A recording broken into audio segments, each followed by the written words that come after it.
kuna sheria zingine huku Tanzania kidogo huwa zinatufinyilia. Kuna gari kama hii ni ya Kenya, iko pande ya Tanzania huku ukielekea Moshi.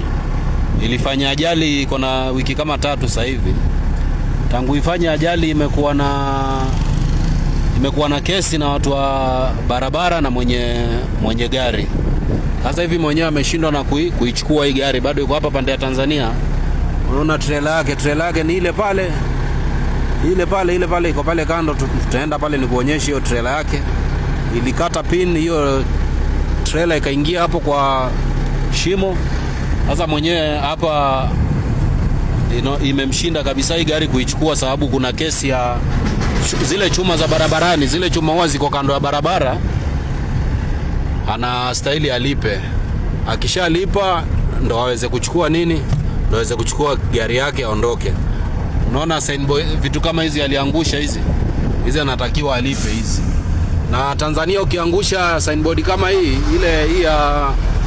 ya alama ya barabarani, kama ni ya simiti unalipa milioni 1 ya Tanzania, ni 50,000.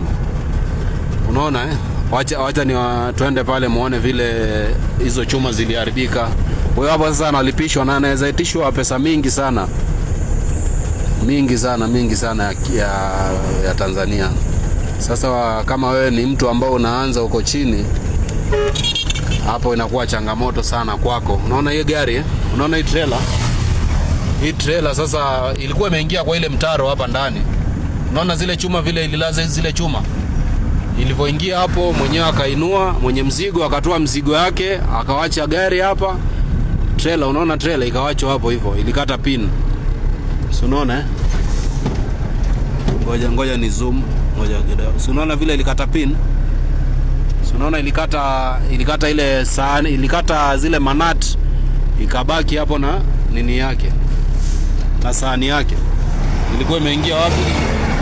Ilikuwa imeingia kule chini kule. Ilifanya hiyo mchezo ulifanyikia hapa hivi.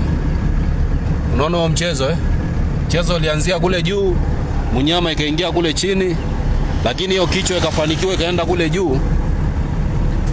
Sasa mwenye gari amezuiliwa. Hizi ndo stahili zilipwe sasa. Hizi zimelala. Unaona hizi chuma zimelala hizi. Hii chuma inafaa ilipo hiyo yote hiyo. Na hapa wa Kenya wengi wamekuwa wakianguka sana, na ukianguka ukipiga chini unalipishwa, lazima ulipe hizo chuma za kando hizo. Si kama kule kwetu Kenya, ukianguka unaamsha gari unaenda zako barabara, watu wa barabara wanaunda barabara yao. Sasa hiyo gari sasa mwezi unaelekea kuisha, iko hapo. Kila siku nikipita nasimama na wasalimia maaskari, wananiuliza mwenye gari kama anapatikana, nawaambia tu asijali, mwenye gari atakuja tu. Hiyo gari ni ya pesa mingi, mwenyewe zikubali kuacha hapo. Pole sana kwa dereva na kwa mwenyewe pia.